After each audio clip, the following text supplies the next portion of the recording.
하나님은 우리가 경제적 난관을 처한 것을 아십니다. 가끔 우리 인생에 흉년이 찾아옵니다. 흉년.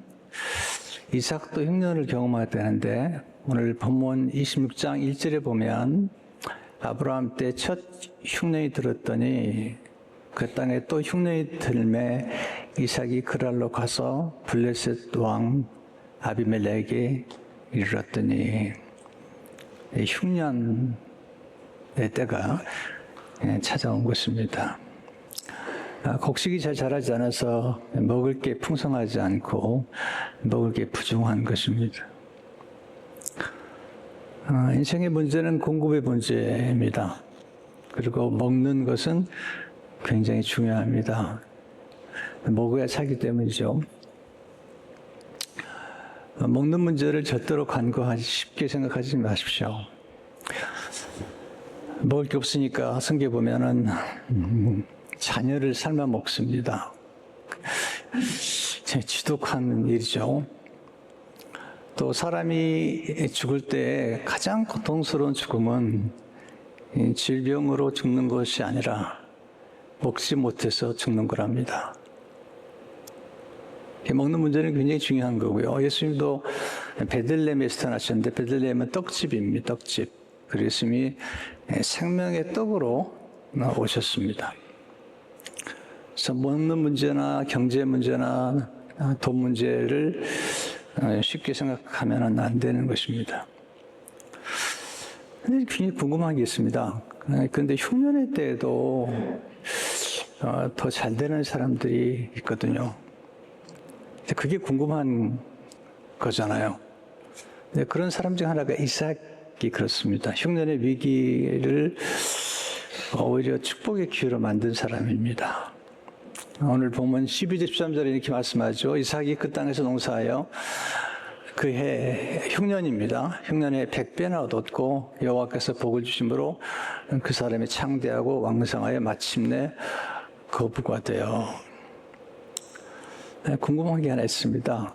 이삭은 원래 농사하는 사람이 아닙니다. 목수고. 그런데 농사를 지었고 또 마침내 거부가 되었다. 마침내라는 말이 뭐가 이게 중요한 걸까? 그는 어떻게 위기를 이렇게 참 기회로 만들었을까? 좀 같이 나누면 좋겠습니다. 첫째로 위기의 때 하나님의 인도를 받는 것이 지혜입니다. 1절에 보시면 그 땅에 또 흉년이 들매 이삭이 그랄로 가서 블레셋 왕 아비멜렉에게 이르렀더니 이삭은 지혜로운 사람입니다. 뭐가 지혜인 줄 아십니까? 위기를 맞이했을 때 그 현실을 인식하는 것이 지혜입니다. 그 위기에 직면했을 때 위기를 인정하는 것이 지혜입니다. 문제를 감추는 것보다도 문제를 인정하는 것이 문제를 해결하는 지혜입니다. 이삭은 흉년의 때에 가만히 있지 않고 그랄로 내려갑니다. 가장의 가장 큰 역할은 뭘까요? 가족의 생계를 책임지는 것이죠. 그래서 그랄로 내려갔더니 하나님께서 그를 찾아오셔서 그를 인도해 주십니다. 이게 이제 하나님 믿는 사람들의 축복이죠. 26장 2절에 보면 여호와께서 이삭에게 나타내시되 애굽으로 내려가지 말고 내가 너에게 지시하는 땅에 거주하라. 하나님이 인도를 해 주십니다. 인생은 선택이고요. 선택은 결과를 낳습니다. 그래서 하나님의 인도를 받아서 선택할 때 좋은 결과를 낳게 됩니다. 근데 하나님의 인도를 하시는데 애굽으로 내려가지 말라. 내가 지시하는 땅으로 가라.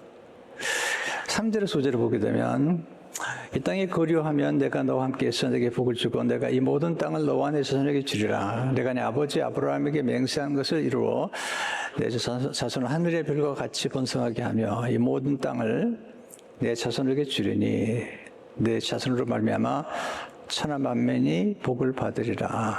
이는 아브라함이 내 말을 순종하고 내 명령과 내 계명과 내 율례와 내 법도를 지켰음이라 하시니라. 왜 애굽에 내려가지 말라고 하셨을까? 애굽은 가나안이 아닙니다.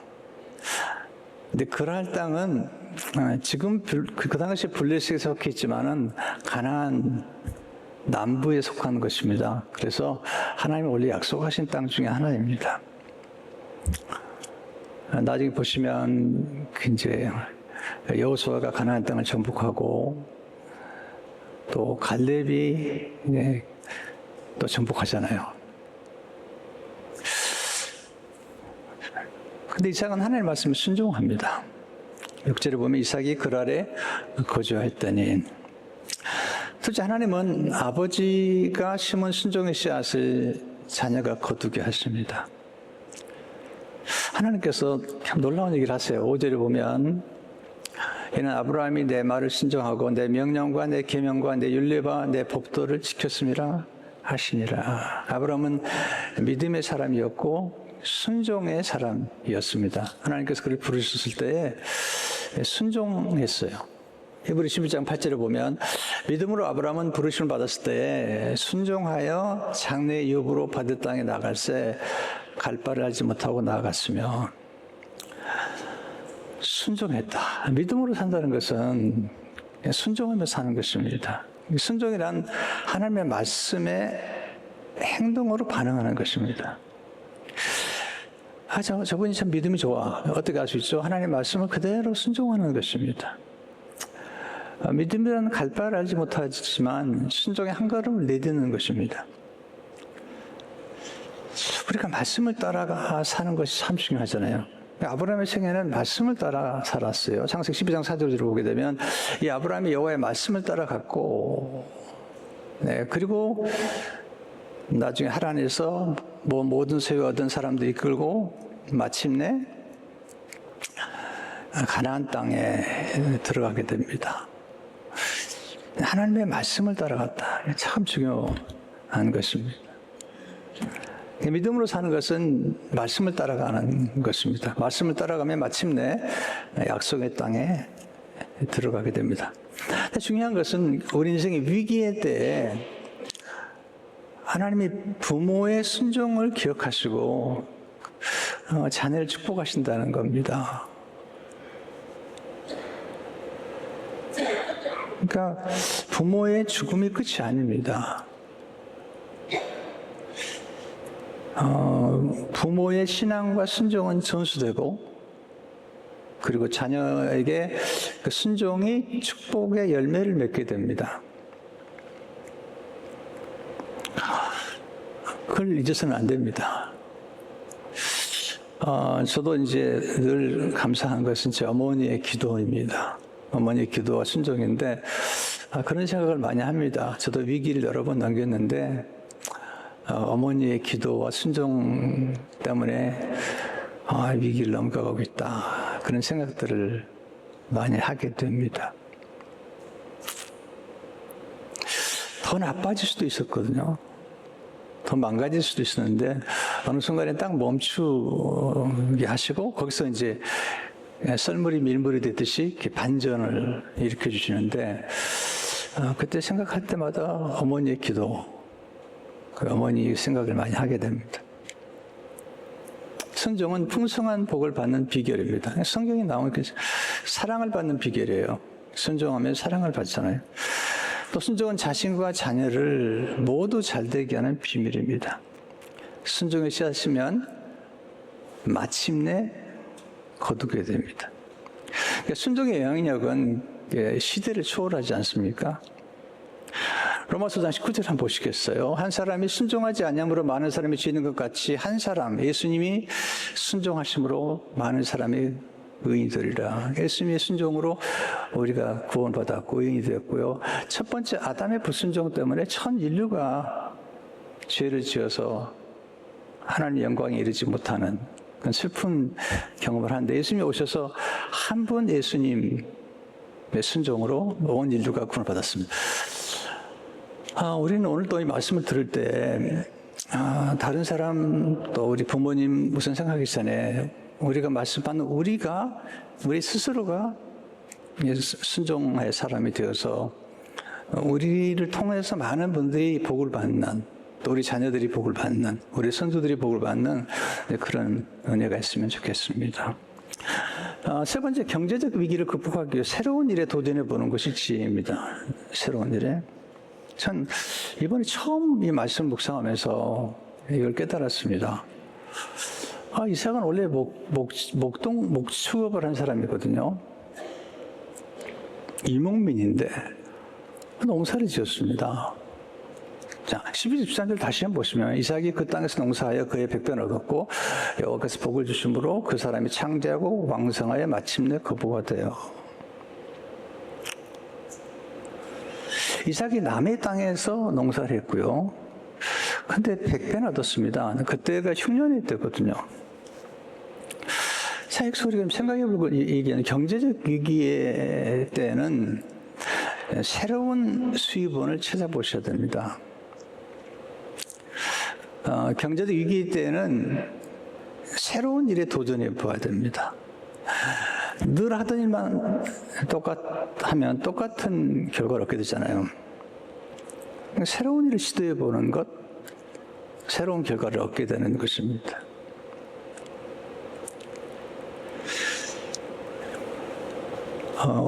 왜 이삭이 농사를 지었을까?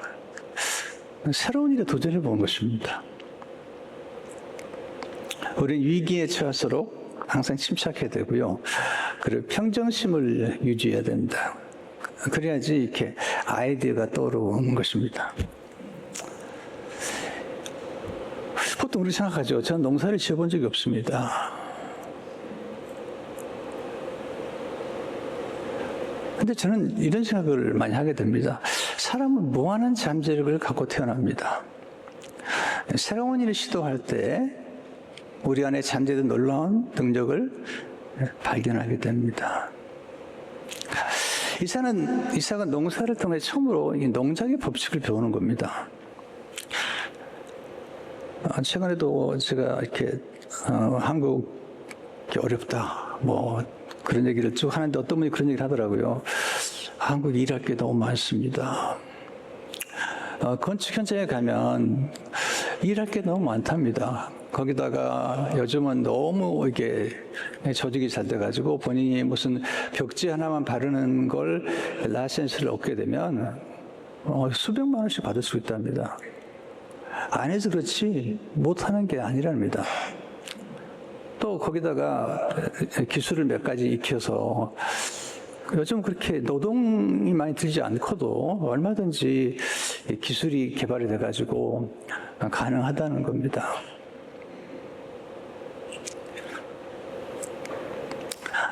마지막으로 하나님 마침내 형통케 하시는 분이시 마침내. 제가 좋아하는 단어가 있습니다. 마침내라는 단어, 마침내. 자, 26장 12절, 14절 보시면 여호와께서 복을 주심으로 그 사람이 창대하고 왕성하여 마침내 거부가 되어 양과 소가 떼를 이루고 종이 10만원으로 볼 사람이 그를 시기하여 마침내 거부가 되었다. 이 말씀에서 배우는 건 뭐냐면 이 농사의 법칙입니다. 여러분 모든 것들이 다 바뀌어도 바뀌지 않은 것 중 하나가 농작의 법칙입니다. 심고 거두는 것입니다. 근데 농부에게 중요한 것은 믿음입니다. 씨앗을 심으면 씨앗이 열매를 맺을 것이다. 또 하나는 인내주 인내. 그래서 야고보 5장 실제로 보게 되면 그러면 형제들아 주께서 강림하시기까지 길이 참으라. 보라 농부가 땅에서 나는 귀한 열매를 바라고 길이 참아 이른 비와 늦은 비를 기다리나니. 마침내라는 표현이 중요할까? 첫째로 하나님 일정한 절차와 과정을 거쳐 마침내 형통케 하십니다. 바둑을 두는 사람들을 통해서 지혜를 비워야 되는데 바둑 두는 사람들은 한 수 한 수를 둡니다. 농작의 법칙도 마찬가지입니다. 땅을 기경하고 씨앗을 심고 모내기를 하고 그리고 봄, 여름을 거쳐서 가을에 추수를 하는 것입니다. 이 마침내 거부가 되는 거거든요. 하루아침 일확 천급하는 게 아닙니다. 현대는 성경은 이렇게 번역했어요. 이삭은 그 땅에 농사를 지었다. 여호와께서 축복하심으로 그 해 100배의 결실을 얻었고 이 말이 좋아요. 점점 번창하여 그 다음에 마침내 큰 부자가 되었다. 두 번째, 하나님이 약속하신 것을 때가 되면 마침내 이루시는 거예요. 하나님의 약속과 성취 사이에는 기다림이 있습니다. 마침내 하나님의 뜻을 이루는 겁니다. 자, 창세기 12장 4절을 다시 보실 거예요. 이 아브라함이 여호와의 말씀을 따라가고 가나안 땅으로 가려고 떠나서 마침내 가나안 땅에 들어갔더라. 약속했어요. 내가 갈 때 우리를 떠나면 내가 약속한 땅을 인도하겠다. 마침내. 근데 창세기 15장에 보면 하나님께서 아브라함에게 약속을 하세요.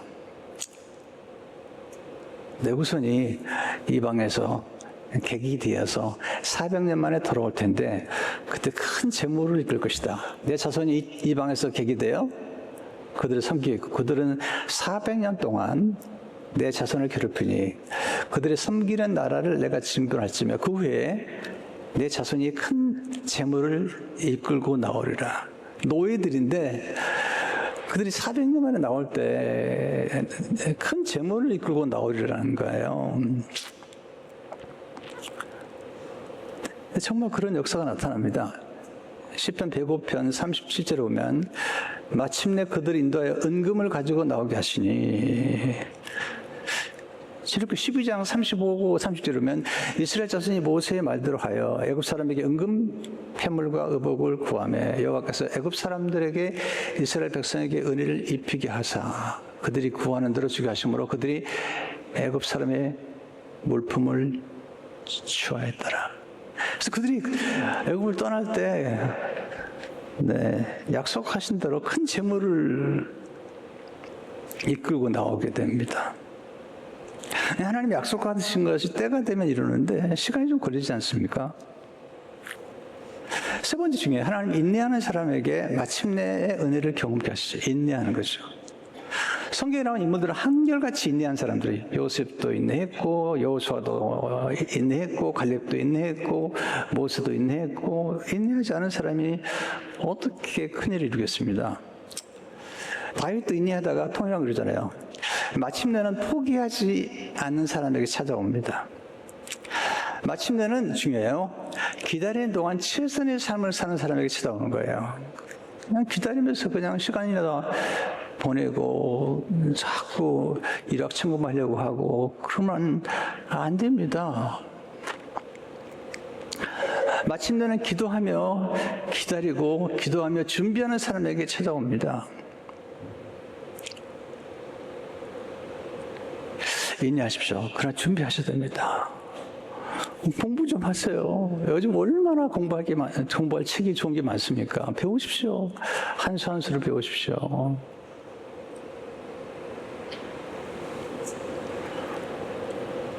저는 교육 개척해가지고 얼마나 힘들었나 모릅니다. 한 6년 동안.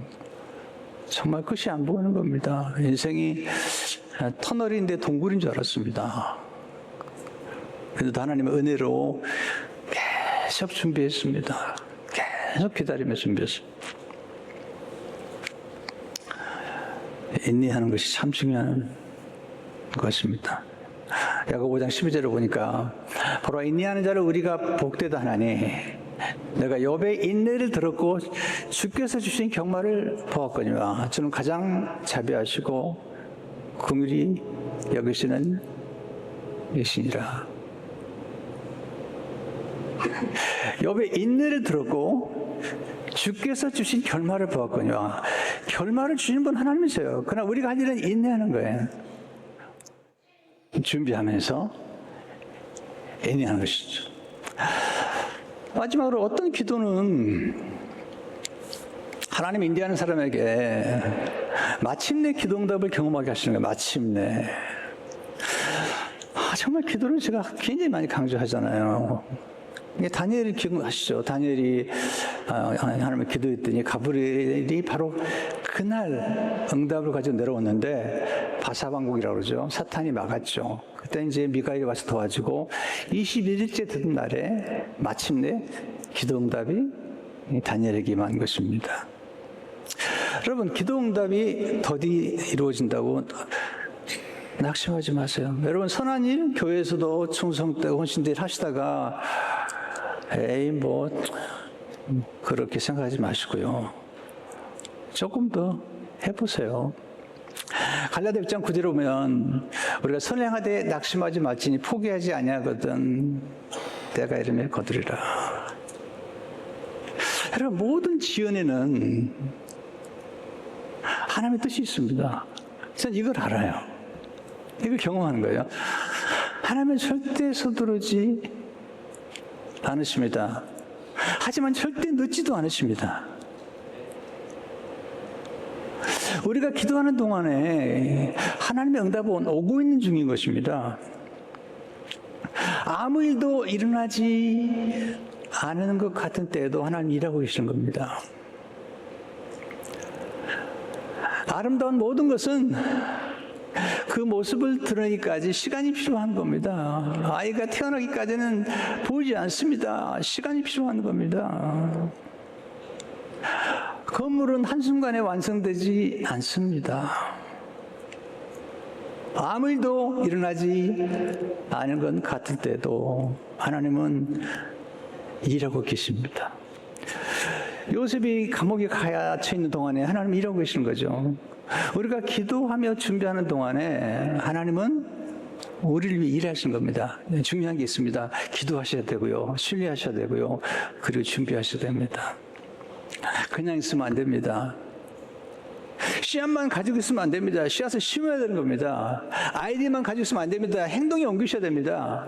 시도해 보는 겁니다. 이게 중요한 것입니다. 그냥 된다고? 그렇게 되지 않습니다. 목사님 기다리면 되는, 그냥 기다리면 안 되는 게 아닙니다. 결론을 맺겠습니다. 경제적 위기를 극복한 다음에는 다시 본업에 충실하십시오. 나중에 다시 본업으로 갑니다. 그거는 목축업으로 돌아가는데 그게 필요한 게 우물을 파잖아요. 근데 우물을 파는데 그 아래 목자들이 싸우는 거예요. 싸우면 줘버려요, 그냥. 네, 창세기 20장 19절에 10절 보면 이삭의 종들이 골짜기를 파서 생군을 얻었더니 그런 목사들이 이삭의 목자들과 다투어 이르되 이 물은 우리의 것이라 하매 이삭이 그 다툼으로 말미암아 그 우물을 신나라 하였더라. 근데 보세요. 이렇게 다투면 줘버려요. 여러분, 가능한 싸우지 않는 것입니다. 빼앗길 바에 미리 양보하는 것입니다. 제 삶의 원칙 간단합니다. 빼앗길 바에는 줘버리는 겁니다. 빼앗기면 억울하죠. 거저 주면 그냥 억울하지 않습니다. 분별이 필요하죠. 땅은 넓고 기회는 많다고 믿으십시오. 풍부의식을 가지고 살아가십시오. 결국은 이삭이 승리하잖아요. 26장 22절을 보게 되면 이삭이 거기서 옮겨 다른 우물을 팠더니 그들이 다투지 아니하였으므로 그 이름을 르호봇이라 하여 이르되 이제는 여호와께서 우리를 위하여 넓게 하셨으니 이 땅에서 우리가 번성하려다 했더라. 마침내와 이제야가 똑같은 뜻이에요. 이제야.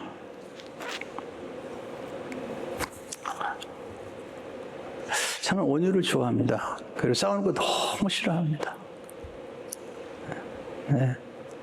여러분, 위기라는 단어 속에는 위험과 기회가 함께 들어있잖아요. 그래서 하나님은 위기를 기회로 만들어주는 데 전문가세요. 그래서 하나님의 은혜가 필요하고 인도가 필요하고 지혜가 필요해요. 오늘 그 지혜가 있는 것입니다.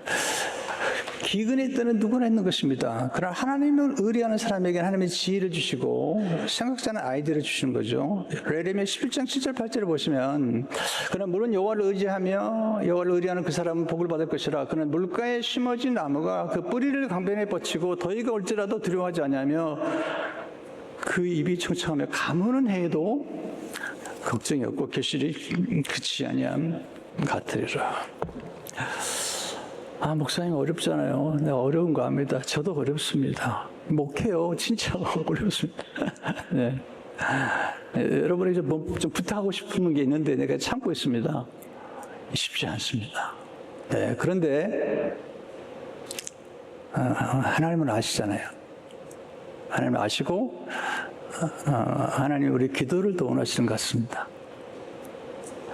오늘 이 말씀을 통해서 위기를 기회로 만드신 하나님, 그리고 위기가 기회가 될 수 있다는 걸 믿으셔야 됩니다. 그리고 흉년의 때라고 너무 절망하지 말고 흉년의 때도 잘 됐던 사람이 있고 인생의 흉년이 찾아왔던 나오미와 룻을 보십시오. 남편 죽고 아들도 죽고 남편도 죽었던 나오미와 룻의 생애 가운데 그 인생이 역전의 드라마가 형성이 되지 않습니까? 단 그들은 하나님 신뢰했고 그리고 최선을 다했습니다. 그리고 하나님 은혜를 구했던 것입니다. 이걸 알면 우리 인생에서 놀라운 지혜를 얻게 되는 것입니다. 오늘 여러분 생각 가운데 이런 복이 있기를 축원합니다.